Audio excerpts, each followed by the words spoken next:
Right now, as you are watching this, Arsenal are less than 24 hours away from the most important 90 minutes of their season. The Etihad Stadium, Manchester City versus Arsenal. Sunday, the 19th of April, 2026. 6 games remaining, 6 points separating first from second, and everything, absolutely everything, is on the line. This is not just another Premier League fixture. This is the kind of game that gets talked about for decades. The kind of game where careers are defined, where titles are won or lost, where managers either cement their legacy or watch it crack under pressure. And I want to walk you through every single angle of this because there is so much happening around this fixture that the casual fan might be missing. Let me start with something that stops a lot of people in their tracks when they hear it. Arsenal have not faced a title decider of this magnitude in 37 years. 37 years. The last time was Anfield, 1989. Most of you watching this were not even born then. And what happened that night? Arsenal went there, the odds stacked completely against them, and they won. They did the impossible. Now, on Sunday, the 19th of April, 2026, Mikel Arteta's side are aiming to write a similar story. Different city, different era, same weight on their shoulders. The situation is as clear as it gets. Win and Arsenal take a 9-point lead with 5 games to go. That is effectively the title.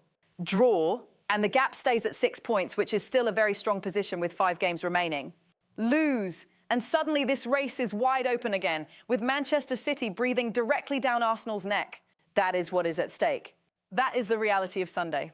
Now, let me be direct with you about what could go wrong here, because the facts around Arsenal's current situation are genuinely concerning if you look at them honestly. Bukayo Saka is out. Confirmed. Gone. Arteta himself said the words, and I quote directly, Bukayo is out. That is for sure. In a game of this magnitude, losing your most creative attacking presence is enormous. Saka had scored 6 goals in 27 Premier League matches this season. That is not a prolific number, but his influence goes far beyond goals. The spaces he creates, the pressure he puts on defenders, the way he opens the pitch for others, all of that disappears on Sunday. And it does not stop there. Martin Odegaard, the Arsenal captain, picked up a knee knock away to Sporting in the Champions League. It is not described as serious, and the Norwegian is pushing to be fit. But pushing to be fit and actually being fit are 2 very different things. Odegaard is the heartbeat of this Arsenal side. His passing range, his vision, his ability to control the tempo of a game, these things cannot simply be replaced by swapping in another player. Then there is Noni Madueke, Jurriën Timber, and Riccardo Calafiori, all described as close but dependent on their response to training. Close but not confirmed. For a game this important, that level of uncertainty in your squad is deeply uncomfortable. If you want deeper analysis on stories like this, stories that go beyond the surface, stories that actually explain what is happening inside these clubs and why it matters, hit that subscribe button right now. Jessica Arsenal Analyst exists to give you the full picture, not just the headlines. Because the headlines around this game are interesting, but what is happening beneath them is even more revealing. Let me now go through everything I know about this fixture, piece by piece, and give you my honest analytical read on each element. Starting with the injury picture and what it means tactically. Saka being out is the headline. And Arteta was asked directly whether Max Daumann, a young player, could start in his place. The fact that this question was even being asked tells you something about the depth situation Arsenal are navigating right now. Arteta did not close the door on it. He spoke about pushing players in training and seeing who is in good condition. That is the language of a manager managing uncertainty, not a manager with clear and settled options. Miles Lewis-Skelly has also been mentioned as a potential starter in this game. That conversation alone, a young player being seriously considered for one of the biggest Premier League games in years, tells you that Arsenal's squad is being stretched by injuries at the worst possible moment. And then look at the winger goal contribution numbers across the whole season. Gabriel Martinelli, 1 goal in 26 Premier League matches. 1. Noni Madueke, 2 goals in 21 matches. Leandro Trossard, 5 goals in 27 matches. Saka leads the group with 6 goals in 27 matches. And he is not even playing on Sunday. None of Arsenal's wingers have managed more than 6 Premier League goals this season. That is a statistic that deserves serious attention. For a team sitting top of the Premier League, for a team in the Champions League semi-finals, that attacking output from wide areas is well below what you would expect. It is a structural issue that Arteta will need to address this summer, regardless of how Sunday goes. Now let me turn to what Manchester City are bringing into this game. Pep Guardiola has been talking, and what he has said is fascinating on multiple levels. First, he praised Arsenal in a way that was detailed and specific. He singled out David Raya, calling him extraordinary with his long balls. He highlighted Kai Havertz and Victor Gyökeres, praising their ability to win second balls. He spoke about Arsenal's physicality, their pressing, their set-piece threat, their defensive transitions. He called them, and this is the key phrase, one of the best teams in Europe at the moment. Now, the question every Arsenal fan is asking is simple. Is Guardiola being genuine, or is this mind games? My read on this, based purely on what has been said, is that it is probably both. Guardiola is an intelligent man. He knows exactly what he is doing when he speaks before a big game. Heaping praise on Arsenal publicly could serve multiple purposes. It could create a sense of satisfaction or even overconfidence within the Arsenal camp. It could also be entirely genuine because Arsenal are, by every objective measure, one of the top sides in European football right now. But Guardiola also said this, and this is the line that cuts through all the praise. He said, if we play like the second half against Arsenal at Wembley and they play like their second half during 95 minutes, we are going to win. Read that again carefully. He is referencing the Carabao Cup final at Wembley, a game where Manchester City beat Arsenal. He is telling his players exactly what level they need to reach and exactly what level he believes Arsenal will drop to if the game follows a familiar pattern. That is not just analysis. That is a game plan delivered publicly. He also said, well, maybe not because football is unpredictable, but we will be closer. That is what we want. That qualifier is important. Guardiola is not arrogant. He acknowledges uncertainty, but the underlying message is clear. City believe they have the blueprint to beat Arsenal on Sunday. Now let me talk about the pundits, because the pundit landscape around this game is almost unanimously against Arsenal. And I think that needs to be examined honestly. Alan Shearer predicts a Manchester City home win. He cited City's momentum, the confidence from beating Arsenal in the Carabao Cup, and Guardiola's consistency at this point of the season. His words were clear. I think City might just have too much for them. Paul Merson predicted a Manchester City win, 1-0. Chris Sutton predicted a Manchester City win, 1-0. The same scoreline from two different pundits. But here is what is interesting. Alan Shearer's own predicted top six for the end of the season has Arsenal finishing first and Manchester City finishing second. So he is predicting City to win this specific game, but still predicts Arsenal to win the league overall. That tells you something. Even those backing City on Sunday believe Arsenal have enough quality in the remaining games to hold on. Now, there is one voice that stood out to me above all the others in the pundit discussion. Didier Drogba. And Drogba said something that Arsenal fans will not enjoy hearing, but something that deserves serious consideration. He said, the only way to silence the noise and prove you will not bottle it is to go to the Etihad and win. It is that simple. He then made a specific technical observation. He said it is strange when David Raya is making more passes than players like Declan Rice or Martin Zubimendi. And he said, if you are playing with that kind of defensive mindset, you have to involve your strikers more. You are in a title race and you cannot win at home. That is not good enough. That is sharp, honest analysis from a man who knows what winning at the highest level requires. And the fact that Raya's passing volume was highlighted specifically is something Jorginho himself almost touched on without realizing it. Jorginho spoke about set pieces in an interview, and what he said was layered. He defended Arsenal's set-piece focus by comparing it to homework. You do the work, you get the result. That logic is hard to argue with. Arsenal's set pieces have been a genuine weapon this season. But then he said something that I think is the more honest and important part of his answer. He said that if you focus only on set pieces, you risk forgetting the football side. And that the football side has been, in his own words, a bit forgotten.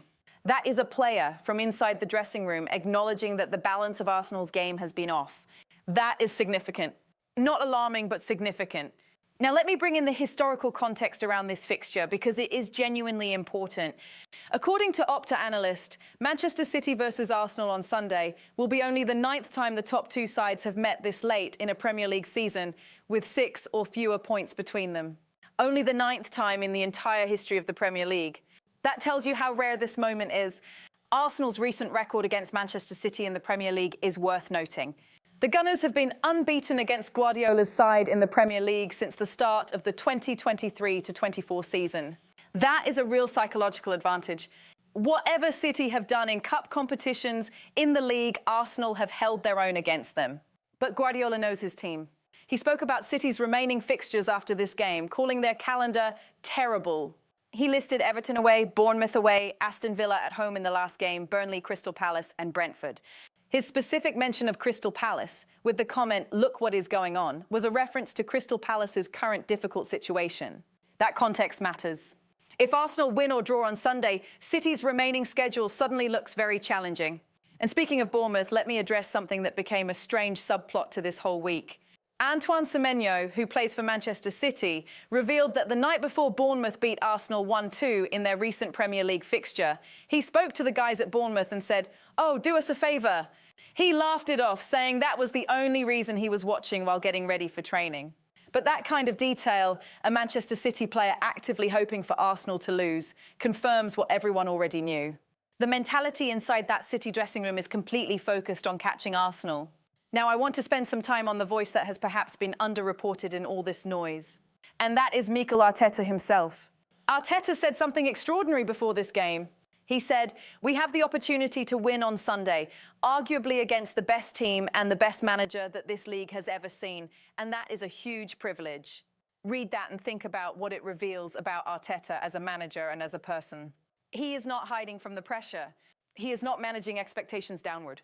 He is calling Manchester City and Guardiola the best team and best manager the league has ever seen, and then saying the opportunity to beat them is a privilege. That is confidence. Controlled, grounded, intelligent confidence. That is the language of a man who has his squad mentally prepared. And Arteta's approach to the game on whether to sit back or attack has been analysed by everyone this week. Alan Shearer raised the question of whether Arsenal would park the bus. Shearer himself, and this is worth noting, said that Arteta must approach the game to win it. A draw still leaves Arsenal in a strong position, 6 points clear with 5 games remaining. But playing for the draw would be the riskier tactical choice because one defensive lapse and you lose, and suddenly the title race is back to 3 points. The evidence on the pitch suggests Arsenal will set up defensively solid but not passive. They have the best defence in the Premier League this season. William Saliba's numbers illustrate exactly why. He ranks top 3 among Premier League centre-backs for progressive carries per 90 minutes. He ranks first in passes into the final third per 90 minutes. He maintains a 91% pass completion rate under pressure, placing him in the top 5 among Premier League centre-backs. And his partnership with Gabriel has produced 23 clean sheets in 42 starts together. 23 clean sheets. That is the defensive foundation Arsenal will rely on at the Etihad. And Gabriel himself spoke to Sky Sports, saying simply, "We know it is going to be a really difficult game," before adding that the squad are ready to go. No panic, no drama, just preparation and readiness. Now let me cover the summer transfer context, because even on the eve of the biggest game of Arsenal's season, the business of football continues in the background. Real Madrid have reportedly identified Jurrien Timber as a potential successor to Dani Carvajal.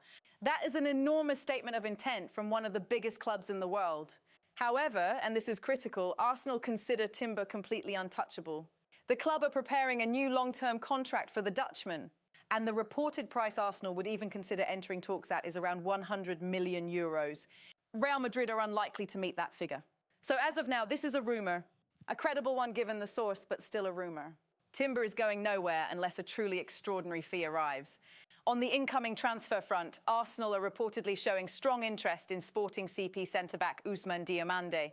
The 22-year-old has a release clause of 80 million euros, which is roughly £69.5 million. However, it is reported he could be available for around 50 million euros, approximately £43.5 million this summer. This is described as a rumour at this stage, not a confirmed deal. But it suggests Arsenal are thinking about defensive depth, particularly given how central Saliba and Gabriel are to everything they do. And then there is Anthony Gordon. Arsenal are reportedly described as having a huge advantage in the race to sign the Newcastle United winger this summer. Gordon has been identified as a key target for Arteta, specifically to address the left-wing position. And the advantage? Gordon is said to prefer a move to London over any other destination. That preference, if accurate, is a significant factor in any transfer negotiation. This remains a rumour, but it is a rumour with a clear direction of travel. Given what the winger goal contribution numbers look like this season, the interest in Gordon makes complete sense. Martinelli with 1 goal in 26 matches is a number no one at Arsenal can be satisfied with. If Gordon arrives this summer, he addresses one of the most glaring weaknesses in the current squad. On the leadership front inside the squad, Arteta confirmed that the players voted for Declan Rice as their captain. The vote was close, with the captain, vice-captain and 3 or 4 others all receiving votes. But Rice won the group's confidence, with Arteta citing both the moment and his longevity at the club as factors. This is a significant development because it shows the players themselves have placed their trust in Rice at the highest level. Going into the biggest game of the season, having your players unified around a leader they chose themselves is not a small thing. And then there is the broader belief question. Granit Xhaka, the former Arsenal captain who left for Bayer Leverkusen, backed Arsenal fully. He said they are a very good team right now and have every chance to win both the Premier League and the Champions League. He said he is confident they can do it. Erling Haaland, who famously told Arteta to stay humble 18 months ago, has now publicly acknowledged that Arsenal are one of the best teams in Europe. He pointed to their Champions League semi-final place and their league leadership as the evidence. That is not a small thing. When the man you are about to face in a title decider respects you enough to say that publicly, it tells you something about where Arsenal genuinely stand in the European game. And Arsene Wenger's quote, shared across Arsenal supporter accounts in the build-up to this game, felt entirely appropriate. If you do not believe you can do it, then you have no chance at all. That is the mentality required. Not arrogance, not blind optimism, belief. The kind of belief that comes from understanding your own quality, trusting your preparation, and walking into the hardest environment in English football knowing you belong there. So where does all of this leave us as we head into Sunday, the 19th of April 26? The situation is this. Arsenal are 6 points clear at the top. They are missing their best winger in Xhaka. Their captain Odegaard is in a race to be fit. Several other players are doubtful. The pundits are largely backing Manchester City. Guardiola has his game plan clear in his mind and has spoken about it publicly. City have momentum and confidence from winning the Carabao Cup. And yet, Arsenal have been unbeaten against City in the Premier League since the 2023-24 season. They have the best defense in the league. They have a captain chosen by his teammates who commands genuine respect. They have a manager who frames the opportunity as a privilege rather than a burden. And they have history on their side, because 37 years ago, in an even more desperate moment, an Arsenal team went to the most hostile ground possible and did what no one expected them to do. The evidence does not tell us who will win. Football does not work that way. But the evidence tells us that Arsenal deserve to be on that pitch on Sunday. They deserve to compete for this title. And whatever happens, this fixture will define the shape of the 2025-26 Premier League season. That is the full picture. That is where things stand. And that is why Sunday, the 19th of April, 2026 matters more than almost any other day in recent Arsenal history. Thank you for watching Jessica Arsenal Analyst. If this kind of in-depth, honest analysis is what you are looking for, subscribe to the channel. Leave a comment below telling me your prediction for Sunday. And I will be back after the final whistle with the full reaction and analysis. Stay sharp. Stay Gooner.